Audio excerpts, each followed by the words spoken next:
বরণ করে নেব। শুরুতেই তাকে অনুরোধ করব কিছু বলার জন্য আজকের অনুষ্ঠান।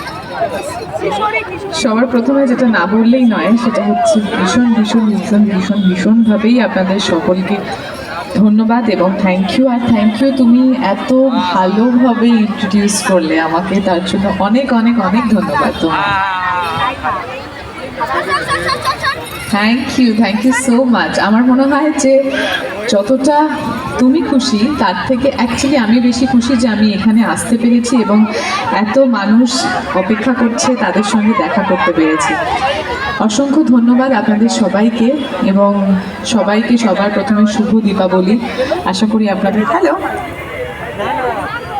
হ্যাঁ, আশা করি আপনাদের পুজো খুব খুব খুব ভালো কাটবে। দুর্গাপুজো আশা করি খুব ভালো কেটেছে এবং কালী পুজোও খুব ভালো কাটবে।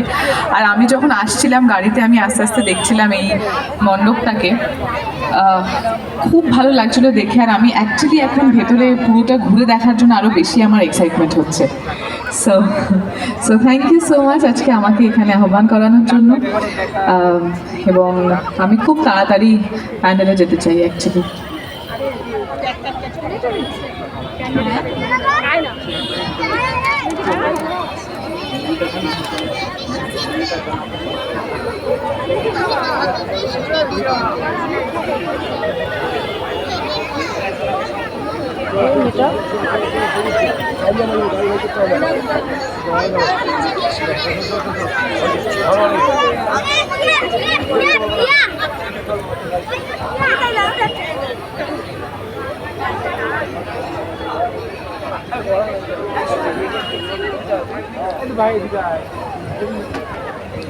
এবং আজকে এখানে আসার জন্য যাদেরকে ধন্যবাদ না জানালেই নয়, সেটা হচ্ছে নমস্কার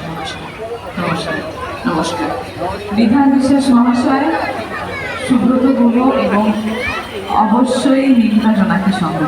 থ্যাংক ইউ সো মাচ আমাকে এখানে আহ্বান জানানোর জন্য আর যাদের জন্য আমি আজকে এখানে আসতে পেরেছি। Thank you. আন্তরিক ধন্যবাদ। এবারে আমাদের প্রিয় অভিনেত্রীকে আমরা বরণ করে নেব।